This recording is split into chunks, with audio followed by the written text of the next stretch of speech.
Hello dear students, hope you are doing well at your home. Today we will be discussing a new chapter, that is acid rain. Now before understanding acid rain, let us understand what is acid and acid means. So in order to understand acid, you must understand this pH scale.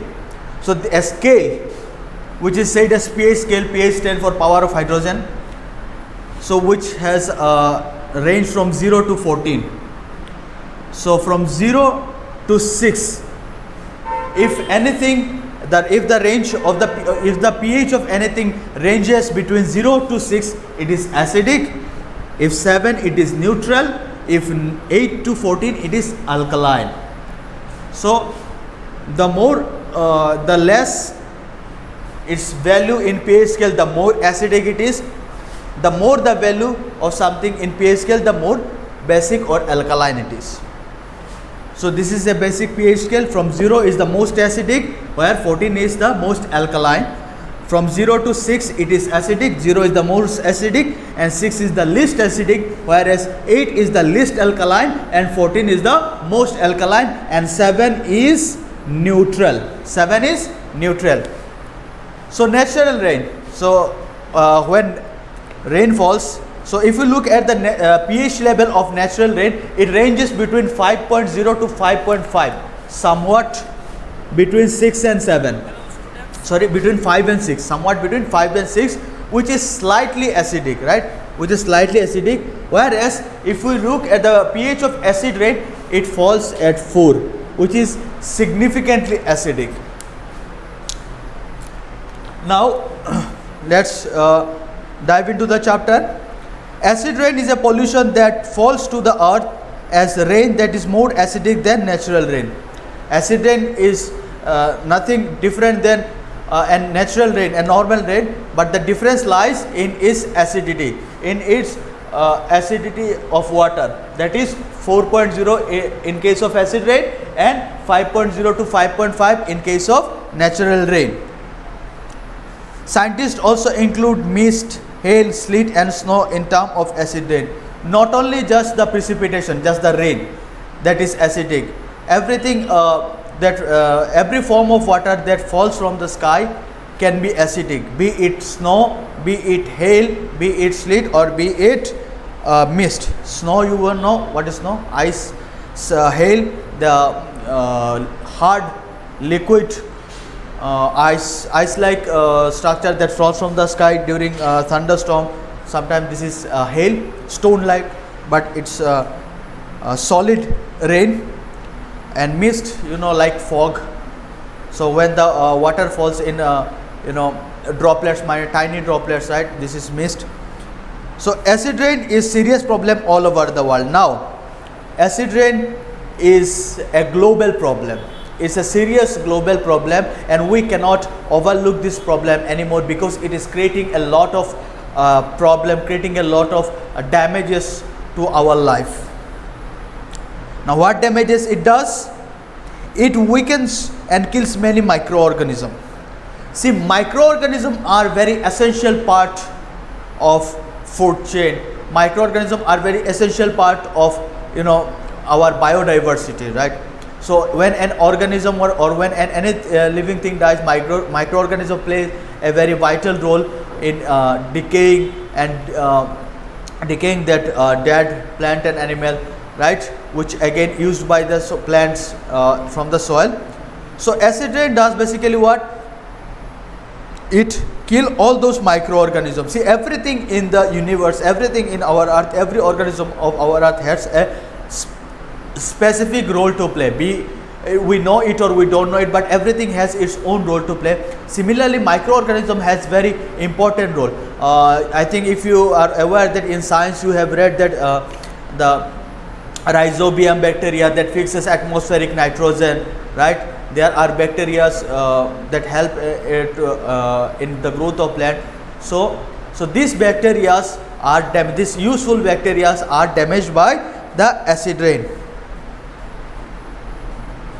In some places, acid rain has permanently damaged trees, plants and flowers. See, acid, what does acid do? Acid basically destroys things. eat away things, right? Acid destroys things. So when acid rain falls on the trees and plants, it does what? It damages, it does permanent damage to those trees. You know, it does permanent damage on the roots, on the barks, on the trunk, on the leaves, etc. It does some permanent damage to the trees and flowers. More example, trees affected by acid rain may not be able to prepare properly for cold weather. So if the trees are damaged by acid rain, it may not prepare food properly for the cold weather. So if the leaves are damaged, if the flowers are damaged, if the roots are damaged by acid rain, naturally what will happen is food production and food cycle will be disturbed. Acid rain has made many streams, lakes and other bodies of water too acidic for fish and other living things to live and reproduce in them. See, for fish or any aquatic animal to live in water, it requires a certain level of pH, a certain range of pH. If it exceeds beyond that, it will be hard for those organisms to thrive in that aquatic environment. Similarly, fish, the reproduction of fish also affected by fluctuation of pH. If the pH of the water goes beyond a certain range, the eggs of the fish will be destroyed or damaged, right? So the pH of water has to be under certain between certain range, so that fish can thrive in that water and their eggs will also not be destroyed. If the water become more acidic, the eggs of the fishes will be destroyed, and as well as the fish will also be affected, and fish will also be prone to certain diseases. So it is due to acid rain that many water bodies, be it pond, lake, stream, anything, the acidity of that water body is increasing slowly and steadily, right? It is not that once it is acid rain and it increases. No, it's increasing steadily and slowly, and it is affecting the environment. And to living things live and reproduce. In some plants, the rain is so. In some places, the rain is so acidic that it eats away the man-made objects such as building. So see, even the man-made things, man-made structure are also affected by acid rain. See, now when the water is acidic, right, it reacts with certain thing, and acid reacts with certain thing. So take for example the Taj Mahal. The Taj Mahal, it is made up of marble, right? It is made up of marble. So it has a lot of calcium in it. So when acid rain falls on any monument that have stones that are made up of stones, see, the stones are made up of minerals, right? So acid rain reacts with those minerals, and it wears away, or it eat away those minerals, and as a result it corrodes, corrode means what? Eating away or rusting. So it corrodes those monuments, it corrodes those buildings, and it destroys those buildings. Take for example take a glass of soda, Sprite, right? Take a glass of Sprite and keep a shell, any kind of shell, be it a snail shell or be it any kind of seashell. You keep it here. You will see after a certain duration of time, this shell will tend to disappear. What does actually happen? The acid present on inside this Sprite, that is mainly carbonic acid. So this does what? This decomposes those shell.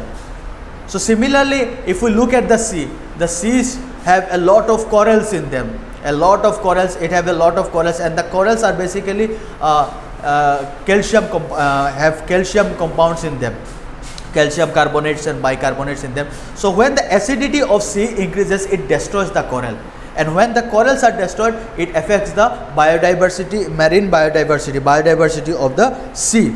Similarly, when acid rains fall on buildings, monuments, it also destroys those buildings and monuments due to its reaction with the minerals present in the structures. Acid rains from when water and certain gas in the atmosphere mix. These gases contain sulfur, nitrogen, which mix to produce sulfuric acid and nitric acid. See, acid rain. How does acid rains form? When certain type of harmful gases is emitted into the atmosphere, it reacts with the water vapor in the on the sky, on the clouds, and it form harmful chemicals such as sulfuric acid and nitric acid. See, suppose sulfur and nitrogen are two gases. They are in your chapter. For example, sulfur and nitrogen are given. So when sulfur will be released, and when nitrogen will be released, right, it will react with water, and water vapor present in the atmosphere, and we know the composition of water is H2O, right, and sulfur will be released, and nitrogen will be released. When these two type of gas will be released, it will do what? It will react with the hydrogen of water, and it will form sulfuric acid, that is H2SO4, sulfuric acid, and nitric acid HNO3. You have read about it in your chemistry and science. I think you are well aware about it. So the gases will react with the water vapor present on the sky, and it will form certain chemical compounds like sulfuric acid and nitric acid, and this will turn the rain into acidic. This acid later fall in the ground as acid rain. Some of the sulfur and nitrogen in the atmosphere come from natural source. This include forest fire, volcanic eruption, and lightning. So some of the sulfur that is emitted into the atmosphere comes from natural source like volcanic eruption. If you have seen any volcanic eruption in news or TVs or videos, you will see a big cloud of black smoke is released from after volcanic eruption. So this contain a lot of sulfur, right? Human activities like burning of items, forest, like burning of wood, like burning of fuels, this also release sulfur. And when there is large forest fire, I think you have heard about the forest fire of Australia, right, burning of Amazon, right, you have heard about it. So this type of activities or this type of catastrophes releases a lot of sulfur into the atmosphere, and this sulfur in turn turns into sulfuric acids, and it falls in the forms of acid rain into the ground. Alright, human activities such as burning coal, obviously burning of coal also releases a lot of sulfur, coal and oil in factories, power plants, burning of fuel in cars and trucks. See, there are a lot of industries, lot of factories nowadays around us. So these factories cannot run without a source of energy, and the source of energy in those factories are primarily coals or oils. So burning those fossil fuels releases a lot of toxic gases, harmful gases, which adds on to the acid rain. Many scientists feel that these human activities produce most of the acid rain that falls. So as per the research and data collected by the scientists, it is observed that most of those gases released are resulted due to human activities, right? Burning of fossil fuel, coal are the prime result of emission of this type of gases, be it using in factories or automobiles. Scientists called acid rain a long-range pollutant. The sulfur and nitrogen which produce acid rain can travel long distance in the atmosphere. So acid rain is also termed as long-range pollutant. Now why it is termed as long-range pollutant? Suppose you have burnt coal or a forest fire is in a certain area. Suppose this is an area A. So there is forest fire in area A. It's not that just the area A will be affected. So these gases will travel in area B as well, and in area B also the effect of these gases released will be can be seen. So example given here, acid rain can fall hundreds of miles away from the source which produce nitrogen and sulfur.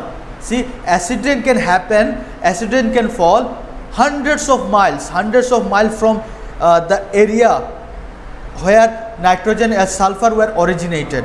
Example is given here. What example is given?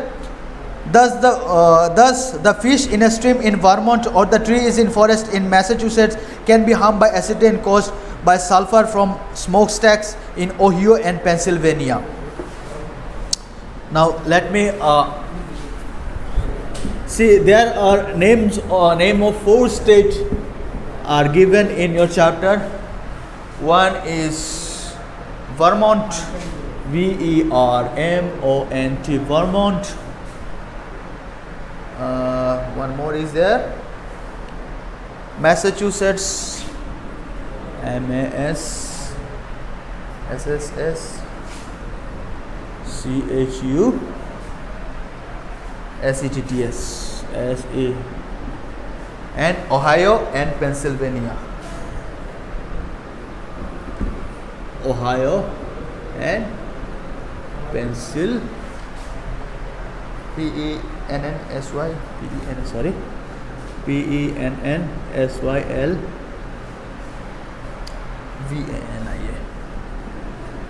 So these are 4 US states, right? The distance between Vermont and Ohio is around 1100 kilometers, and Massachusetts and Pennsylvania is around 600 miles, right? So we see that despite of these 2 states are very much far, thousands of kilometers far away from each other, but if gases like nitrogen and sulfur are released in Vermont, it will affect the states of Ohio, which is 1100 kilometers away from Vermont. Similarly, if gases are released in Massachusetts, it will affect Pennsylvania. Acid rain, there can be acid rain in Pennsylvania, which is around 600 miles away from Massachusetts. It's not just that a particular area will be affected. It is a long-ranging pollutant. Keeping the atmosphere clean from sulfur and nitrogen pollutant is the only answer to the problem. Now, we have learned about the problem, we have learned about the cause of the problem, now about the solution. Keeping the atmosphere clean from sulfur and nitrogen pollution is the only answer. The only answer to this problem is keeping our environment clean, keeping our air clean from certain toxic gases like nitrogen and sulfur is the only answer. There is no cost effective or cost efficient way to completely remove all the sulfur and nitrogen from the smoke and exhaust fumes that factories, power plants and vehicles give off. So the only answer to this problem is to keep our atmosphere clean from sulfur and nitrogen. However, it is also admitted that there is no cost effective, there is no any cheap method or any efficient method to remove all those gases from the atmosphere all of a sudden. So what can we do? We can play our part by reducing the emission of these gases from factories, power plants and vehicles. So how can we do that? So see, factories are an essential part of the society. There should be factories, right? The goods should be produced for the consumers. But what can be done? So now instead of using high sulfur content coal, we can use low sulfur content coal. Some coal burning electric power plant to reduce the amount of harmful chemical released by the plants in the atmosphere. If electric power plants burn coal that contain large amount of sulfur, much of the sulfur enters the smoke released by these plants. Okay, low sulfur coal helps to reduce the amount of sulfur released. So few of the solutions are given. Number 1 is using a low sulfur coal. Now you see, there are various classes of coal, like peat, bituminous, subbituminous, anthracite, right? So some are high sulfur content coal and some are low sulfur content coal. So we should use the coal which is low sulfur content coal, and at the same time we should switch to more green energy, like solar power, hydroelectric power. So we should switch more to green energy or electric power plants, right? And electric power company also install scrubbers or filter to remove sulfur from the coal. So if coal is used in any factories or in any industries, the sulfur will be released. It is unavoidable. but we can use filters and scrubbers. We can use filter to reduce the emission, of sulfur into the atmosphere. So solution is that use low sulfur coal, use eco-friendly or green energy sources like solar power, electric power, hydropower, etc., and use filter in case if you need to use fossil fuels like coal and oils. Filters or scrubbers, same. Fortunately, it is sometimes possible to undo the harm from acid rain. So fortunately, we are lucky that, fortunately means if you are lucky that it is sometime, not all the time, sometime it is possible to reverse the damages done by the acid rain. How? Scientists are starting to treat bodies of water harmed by acid rain with lime. The lime neutralizes the acid in water, and in many cases fish and other organisms can live again. Now acid rain, in the beginning of the chapter I have drawn an pH scale, if you remember. So if acid rain is acidic, lime is alkaline. If one is fire, other is the water. Means what? One neutralizes the action of other. So they did what? They treated the water bodies. Which became acidic due to frequent acid rain. They treated those water bodies with lime. Since lime is alkaline, it does what? It contradicts the action of acid rain, and it turns the body into a more neutral state. So when the water bodies are turned into more neutral state or more less acidic state, what does happen? The fish are less affected. The fish get an environment to thrive, and their eggs to reproduce. They get an environment for their eggs to reproduce. Fish and other organisms can live in it again. However, the water may never return to the condition it was before being polluted. But although the effect of acid rain can be reduced by using lime, but it cannot be brought back to the state it was before being polluted. It cannot be brought back to its original state. Yet there will be traces of damage. There will be traces of damage left on that water body, but we can reduce it significantly. But it will be best if we try not to pollute those water body, not to pollute those environment, because once it is polluted, it might be possible for us to reduce the pollution, but it will be impossible for us to bring it back the way it was, the pure it was. So we have to take care of everything around us. We have to take care of the pollution around us, because we will be the one who will suffer at last. We will be the one who will pay the price of the fault we are doing right now. Our environment is already in crisis. We see our environment is suffering a lot. We see. So we have to be conscious now before it's too late. So with this, the chapter is done. You read, chapter is finished. You read it in your home. You practice reading in your home, and if you at your home, you practice reading at your home. If you find any difficulties, please do mention in the comment section below. Subscribe to our Al Hira National School channel and click the bell icon so that you don't miss any updates, any class. With this, have a good day. Thank you.